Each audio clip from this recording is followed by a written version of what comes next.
A cobra já começou a morder o rabo. Bud Light, Target, Best Buy, Disney, Marvel, entre muitas outras empresas, tiveram perdas astronômicas depois de insistirem em campanhas que promoviam pautas woke. No Brasil não é diferente. Magazine Luiza, Bis, Natura, Bradesco, entre tantas outras, também já sofreram com prejuízos causados pelos boicotes dos seus clientes pelo mesmo motivo.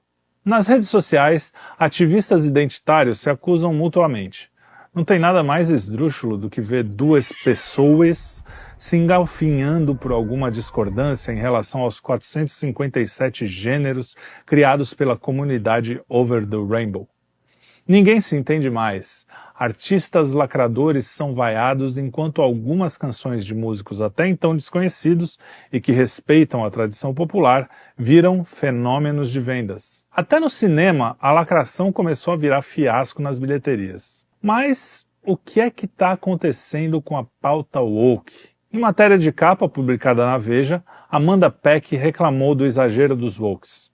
Segundo a jornalista, o wokeísmo tem na origem a virtuosa intenção de combater injustiças e promover maior diversidade e valorização de minorias. Leque que abrange negros, imigrantes, mulheres, homossexuais e trans. E continua no outro trecho. A radicalização da cultura woke, no entanto, faz mais mal do que bem à causa pela qual milita. Mas não se deixe iludir, tá? O wokeísmo é uma fraude desde a origem.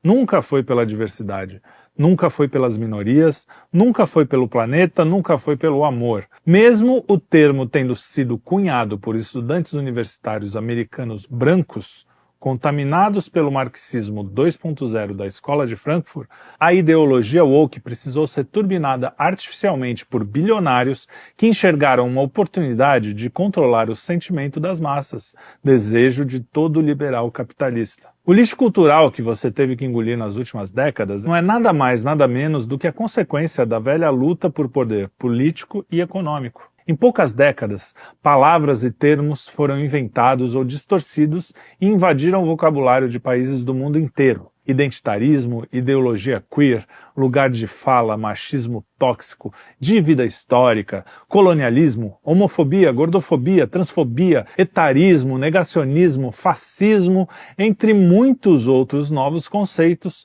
pipocaram no Ocidente.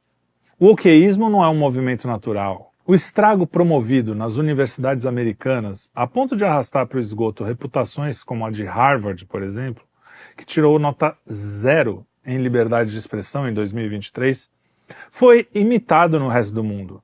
Hoje no Brasil, o Oritimbó é o tema preferido nos trabalhos daqueles universitários imbuídos do espírito woke. Mas essa já é a geração que foi alimentada com estrume. O fato é que trabalhos acadêmicos tirados do fiofó foram ganhando cada vez mais espaço na academia à medida em que a virulência dos ativistas crescia, irrigada pelos bilionários que investiam em todo tipo de iniciativa woke. A indústria cultural também se deixou corromper. Gigantes do cinema como a Disney e Marvel inundaram suas histórias com ideologia woke. Quem assistir ao primeiro filme de Os Incríveis da Pixar e logo na sequência assistir ao segundo, vai perceber que a mudança foi drástica e repentina em muitos casos. Personagens clássicos foram sendo dilapidados e muitos arquétipos deram lugar a estereótipos grotescos. Com o crescimento das redes sociais, não demoraria muito para que a avalanche se consolidasse. Afinal, todas as minorias elegiam seus inimigos, apontavam o dedo e disparavam. Racista! Fascista, genocida, homofóbico. Quase todo mundo tem alguma bandeira para empunhar e, consequentemente, alguém para culpar pelos seus eventuais fracassos. A temperatura ia subindo à medida em que essa leitura do mundo, sedimentada no pensamento revolucionário, que dividia os homens entre opressores e oprimidos, era propagada. Todo mundo precisava encontrar sua bolha. Entramos na política do cancelamento. A regra virou cancelar para não ser cancelado. Empresários viram que os nichos formados pelas divisões identitárias eram lucrativos, mas, acima de tudo, perceberam que quem não se posicionasse seria enquadrado no rol dos párias. O marketing, então, passou a ser tanto ferramenta de promoção de empresas que precisavam se adequar aos novos tempos e procuravam faturar com os nichos de mercado criados pelas novas comunidades, quanto canhão de propagação das ideias woke. Esse plano maquiavélico funcionou por um tempo. Tudo foi orquestrado e alcançou escala global. A ONU se transformou no principal instrumento de implementação de políticas woke. Os mesmos fundos bilionários que financiam políticos, universidades, projetos culturais e iniciativas privadas que seguem a cartilha woke mundo afora, também dão as cartas na organização transnacional. O ecoativismo tornou-se o principal tentáculo do wokeísmo, dada a sua capacidade de mobilização de almas em culturas diversas. A salvação do planeta tornou conta do debate público no mundo inteiro. Previsões apocalípticas que nunca se cumprem foram alardeadas. Os bilionários conseguiram finalmente mobilizar o globo. O CO2 foi eleito o vilão da Terra, óbvio. Ele está ligado à matriz energética fundamental para o desenvolvimento de qualquer país, o petróleo. Guerras foram e continuam sendo travadas por conta desse recurso natural que, pelos cientistas do apocalipse, já deveria ter se esgotado há muito tempo. As superpotências precisavam frear o resto do mundo que começava a se desenvolver.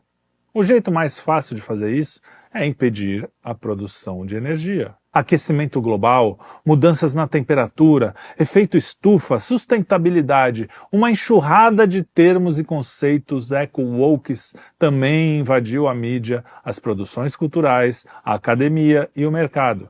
Eis que surge o selo ESG, que deveria carimbar as empresas amigas do planeta. Era a salvação do mundo. E lá foram de novo os departamentos de marketing promover o crescimento da onda verde. A política do cancelamento cresceu exponencialmente. Agora não só pessoas, mas empresas e até cientistas começaram a ser cancelados. Passou a existir uma ciência oficial.